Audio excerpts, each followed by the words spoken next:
I'm not sure why we don't worry about the indoctrination that comes from, I ain't gonna say patriarchy, let's just say male domination, and the ways that we objectify different women and how they are able to fall in line with validating our masculinity. What's good, you guys, and welcome again on another episode. How are you doing today? Let me know how you're doing in the comment section as usual, and please make sure you smash the subscribe button. If you really enjoyed this video, feel free to share your opinion anytime in the comment section. I came across this video firstly on Instagram, and the comment section was killing me. The tag of the video, it says, if a woman don't walk in your crib and notice the things that you need, your crib disorganized and not clean, and she does not clean your crib, she aren't the one for you. You guys know entitled conversations like this go viral very, very quick. People were quick to jump into conversations like this because it sounds like a very entitled conversation, like someone saying, oh, you have to walk into my crib as my woman. When you walk into my crib and you notice my crib is disorganized, you need to get something doing. You need to organize the crib. Some people were like, why do you even have to, invite people to a crib that is disorganized in the first place? And all of these things you mentioned is sounding like need your mom to do. You guys already know people on social media are very brutal. They are going to say it the way they see it. So I am going to be rolling the clip of the conversation and what people are saying all together, because I just wanted to flow right into what people are saying about this conversation. So let me roll the clip. Don't go anywhere, and grab your popcorn as well. If a woman don't walk in your crib and notice the things that you need, and she walk in your crib and your crib like disorganized and not clean a little bit, and she don't clean your crib, she ain't the one for you. She is not the one.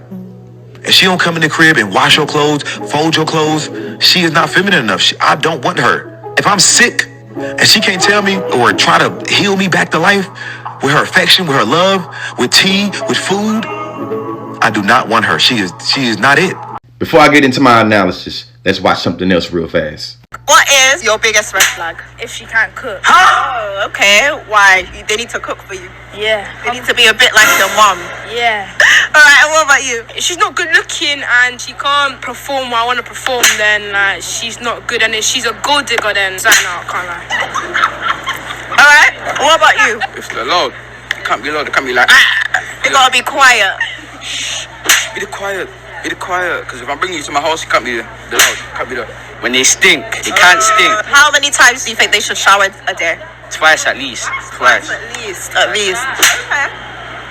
Now, when we talk about indoctrination or kids being impressionable, we usually don't talk about the examples that our young men tend to look at. And I'm going to state the obvious. I acknowledge that the beginning video was a Black American man, and those kids are not American. You see what I'm saying? But the point is acknowledging how cross-cultural it is for us to buy in particular ideals when it comes to women, girls. Them boys, what, 13, 14? Why would a 13 or 14-year-old girl be cooking for you? A lot of times we have conversations about pandering and simping, and some people would define simping is the act of overextending oneself to gain a woman's attention out of desperation. We usually don't talk about, I'm going to call it dimping, D-I-M-P-I-G, when the act of overextending oneself to gain a man's attention out of desperation, especially when it comes from other men or boys. Now, if you do and say things as a man to try to gain the validation and legitimation from men at the expense of women, why is that not considered dimping? These stinky, low vibrational women are being scrupulous, and they're trying to take things from me, and they can't treat me like my mama, then X, Y, and Z. But we worried about the indoctrination that comes from the LGBTQ, right? We worried about the indoctrination that comes from everything else. You feel me? I'm not sure why we don't worry about the indoctrination that comes from, I ain't gonna say patriarchy, let's just say male domination, and the ways that we objectify different women and how they are able to fall in line with validating our masculinity, which always already has to be above them. You see what I'm saying? In conclusion, there's a pipeline of content that flows on the internet that is able to recruit young impressionable men to falling into these type of narratives that, the Andrew Tates or the Kevin Samuels, or even, you feel me, the guy that you didn't give a hug when they was in high school. I guarantee he's making that type of content too. See where I'm going with this? And she don't come in the crib and wash your clothes, fold your clothes, she is not feminine enough. I don't want her. If I'm sick and she can't tell me or try to heal me back to life with her affection, with her love, with tea, with food, Do you have the funds for that, sir? Funds for that? Do you have the funds for that? Do you have the funds for that? Do you have the funds for that, sir? That amount of labor? Do you have the funds for all that labor that you're requesting and sourcing? Because you don't need a woman. You don't need a woman. You need a housekeeper. Okay, calculate funds for that. You need a cook. Calculate funds for that. You need a laundry service. Calculate the funds for that. You also need a physician, preferably one that can handle morphine and life care. Since you're saying you're on your bed, that she's gonna have to bring you back to life. Okay, calculate funds for that. In addition to all of that, if your house is in that disarray, okay, no ableism here, but you might be struggling with something mentally, so you can add in addition to that therapy. Play some therapy. Calculate the funds for that, because you don't need a woman. You don't need a woman, okay? You need labor. That's what you need. You don't need a woman. You need labor, okay? And if you need labor, you're gonna have to be able to pay for that labor. So before you come and talk to the internet or a podcast and let everybody know what you're requesting out of a woman, you need to go talk to your bank account, find out how much your bank account needs to be able to pay for that labor. Calculate the cost of that, okay? Matter of fact, you don't have to do that. I did the labor for you. If you need those services done, if you need that labor source, you're gonna have to pay about $50,000 to $100,000 a year for you to get that labor done, okay? Since you don't want to do it your goddamn self, okay? Unless you're trying to perpetuate slavery, you're gonna have to want to pay for that labor towards those services being done, okay? Because what are you trying to say to this woman that you need all this labor done from? How you gonna pay her? And dick bubble gum?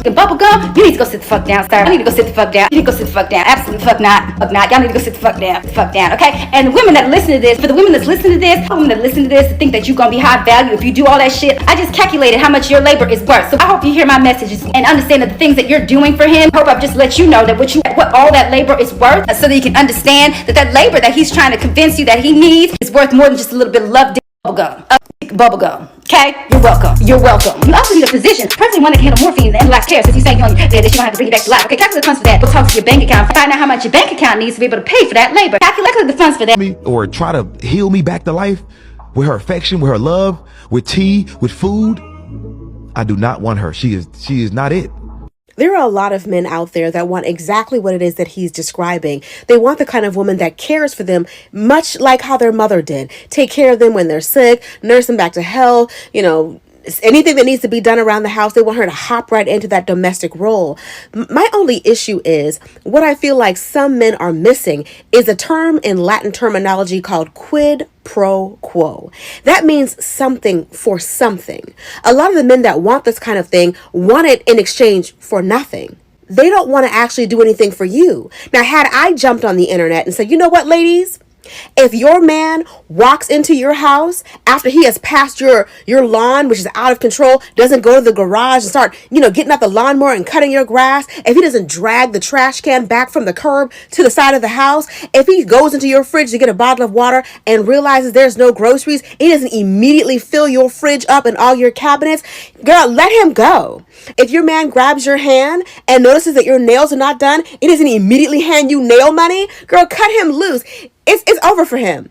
They would be on the internet scratching, crying, throwing up, sliding down the wall, fighting the air because they're like, man, you always want something. So do you. Quid pro quo. Something for something. But a lot of y'all, all you want to offer women is pickle juice. I think what more people need to realize about dating is that a healthy relationship is a reciprocal one. A relationship of give and take. You can't always be the one doing all the taking. Or they're quick to tell you what all they want. She got to cook. She got to clean. She got to do laundry. She got to take care of the kids. She got to take care of me when I sit. They have a laundry list of all the things they need you to do. But as soon as you say, and then what are you going to do? That's when they get on some, what? Nobody's doing all that for you in exchange for nothing. I don't know what makes some of these men think that all they have to do is just be the man and be there, and that's enough. What are you willing to offer her? Like, a woman will do all those things for you, and gladly so, if you're treating her well as well. Some men only have a list of what they want, but they don't have a list of what they're offering. Clean up your shit. I'm pretty sure when your parents was raising your ass, they raised you to clean up after yourself. The fuck? This is my issue with, dudes nowadays, cause y'all have your own space, and I'm talking about the dudes that have their own space, alright? Y'all got your own space, and y'all act like y'all can't do all this shit by yourself. You act like you can't wash your clothes, can't wash a dish or nothing. You act like y'all can't do none of this without a woman. Y'all act like that don't make no kind of sense. But these are feminine attributes. Okay, fine. You want to live in a dirty ass establishment? That's your place. I ain't gonna speak for you. But I am going to speak for myself. I can't stay in that shit. Why would you go into business with a person like that? life is like that. We looking at life and partnership and relationships a little different. Or just because that person look good, or just because the person's sex has they have bomb sex, bomb head.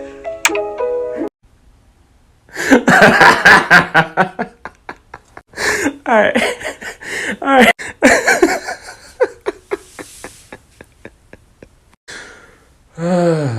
Okay. All right. I'm done. All right. Before a lot of you men start attacking me and saying, "Oh, that's just his preference," hear me out. There's a difference between a preference, and there's a difference between telling everyone else what their preference should be. There's a difference between I want a woman who comes into my place and notices it needs to be clean and she cleans up without me telling her. I want a woman who takes care of me and kisses my boo-boos when I don't feel good. Compared to if a woman doesn't do these things, then she's not a good woman or she's not the woman for you. Because that's you telling other people what their preference should be based off what you think a woman should be compared to what you want a woman to be for yourself. Now that we got that out the way, a lot of men in this situation will say, well, I'm the one providing, I'm the one spending the money, so she needs to be taking care of the household. Guess what? If you got that much money, there's caregivers and there's maids. There's caregivers who will take care of you when you're sick, and there's maids who will clean your household that you can pay for their services. But being in a relationship with a woman provides services that money cannot buy. Money can't buy a woman who genuinely loves you, emotionally, mentally, physically, and spiritually. Money can't buy a woman who wants to grow with you, be vulnerable with you, and connect with you. Money cannot buy a woman who's going to be with you when you got nothing and who wants to be by your side when you got everything. As the original creator stated in his video, he's looking at relationships from a business standpoint, and he doesn't want a lazy partner who doesn't want to clean up his house and kiss his boo-boos when he doesn't feel good. I also find it wild that he expects a woman to just be able to come into his life and know exactly what he wants and what he needs. But if a woman were to come into his life and tell him exactly what she wants and what she needs, never mind. I'm really starting to feel like y'all not looking for girlfriends, y'all not looking for wives, y'all not looking for partners. Y'all looking for somebody to replace y'all mama. And I don't... Listen, if a woman don't walk in your crib and notice the things that you need, if she walk in your crib like disorganized and not clean a little bit, and she don't clean your crib, she is not the one. If a man comes into your home, it's disorganized, and he doesn't start building you shelves or buy you furniture to help you get organized, he's not the one. If she don't come in the crib and wash your clothes, fold your clothes, she is not feminine enough. I don't want her. If he comes into your crib and doesn't bring you the clothes that he just bought you to put in your closet, he is not masculine enough. I don't want him. You should not either, ladies. If I'm sick and she can't tell me or try to heal me back to life with her affection, with her love, with tea, with food, I do not want her. She is not it. If I'm sick and he can't heal me like the true provider that he claims he is, by making sure that I don't have to go to work and I can stay in bed and heal while he pays the bills, puts food in my fridge, provides and protects me, he is not it. So we need to be conscious of what we bringing in our life. We need to be conscious of men and women. We need to be conscious of the people we bring in our life. This is just like a business. I thought men hated when women wanted transactional relationships. What happened to that? You heard exactly what he said, everyone. Relationships are like a business. So as a man, you financially provide, you invest in me, and as a woman, I provide the labor after I get compensated. And a marriage certificate is their contract. What do you guys think about this video? What do you think about what they all said? This conversation is one conversation that I do not see coming to an end anytime soon, because this is not the very first time that conversations like this come up. Every time, if she can't cook and clean and this and this and that, she's not the one for you. She shouldn't be in your house. You shouldn't be with them. She cannot nurture you to life. Like, I don't get it. But still, I don't see this conversation coming to an end, because like this person said, marriage certificate is becoming a contract that, you know, the man and the woman are going to sign. And it's more of a business than even finding genuine connection of people who literally want to see each other grow and make life easier for each other. One of the things I believe in is, if you're really with somebody who genuinely cares for you and wants the best for you, or maybe you both want the best for each other and care about each other, these things are not even up for a debate. These are the things that will happen naturally if you're genuinely with somebody you like. Like, if you're not there for the transactional purpose, for the business purpose, if you're not signing a contract, These are the things that happen when you genuinely care about someone. Even aside from romantic relationship, you can go to your friend's house that okay, my friend has been down for days. You can walk into their house and help them. You can help your friend set their house if you notice that your friend is down. You can go be with your friend if you notice your friend is sick and stuff like that. These are things you genuinely do for people you care about, not just the transactional one that is being displayed or being advertised on social media. These are some of the comments that I was able to get online about this video. This person said, seems like you need to invite your mama over because it's sounding like you need your mom. Another person said, are you going to walk into a woman's house and notice what bills needs to be paid and then pay them? Because like he said, he mentioned how it's like a business to him. So if you are in the business game, I hope you're ready to give up some checks. Another person said, I bet he and men who think like this stand by and do nothing while men eat women with bricks. Hell, he's probably holding the brick. This person said he's talking about a maid. I had a maid on it because we weren't trying to mommy those dudes for nothing in return.